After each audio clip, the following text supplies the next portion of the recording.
Shivani calling studio नगछा 0 माइल mix by एडी शर्मा।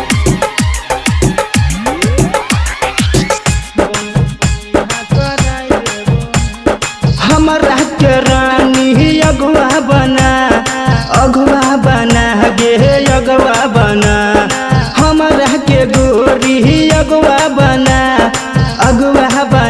गे अगुआ बना।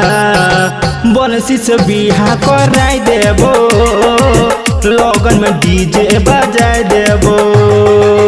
बनसी से बिहा कराई देबो, गोरबा से डीजे बजबाई देबो। हमरा गे छौरी अगुआ बना गे अगुआ बना। हमरा गे छौरी अगुआ बना गे अगुआ बना।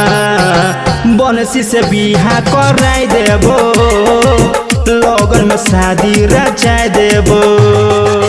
बनसी से बिहा कराई देबो, मंगिया में सिनुरा भराई देबो।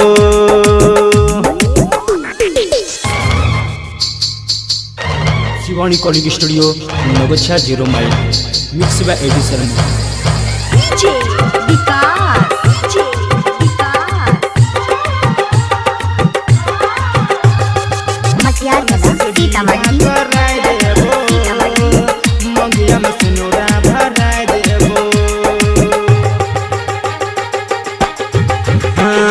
ओकरा से निमन मिलतो न दुल्हा, डिबिया लेके गोरी ताकले।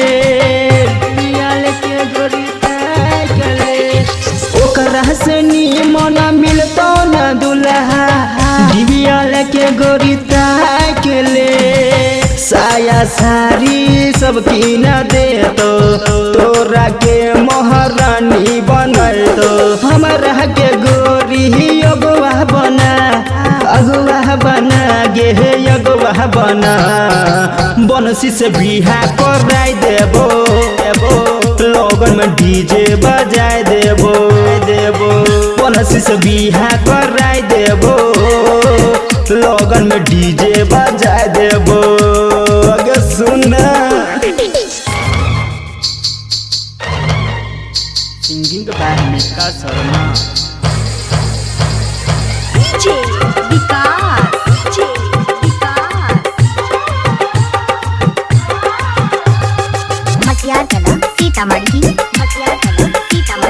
बिहा कराई देबो, मंगिया में सिनुरा भराई देबो।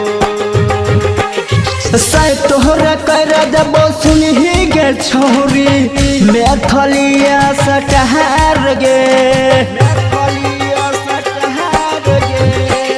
साय तोहरा कर देबो, सुनही गे छौरी मैथलिया सटहार गे।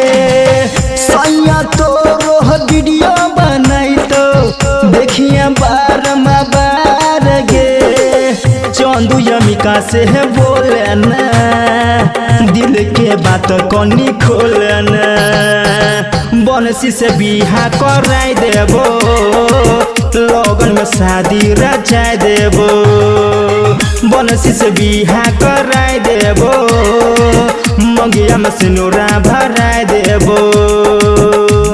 बोल गे पंचरिया के सिपुजनो नकलिया। शिवानी कॉलिंग स्टूडियो नगछा 0 माइल मिक्स बाय एडी शर्मा।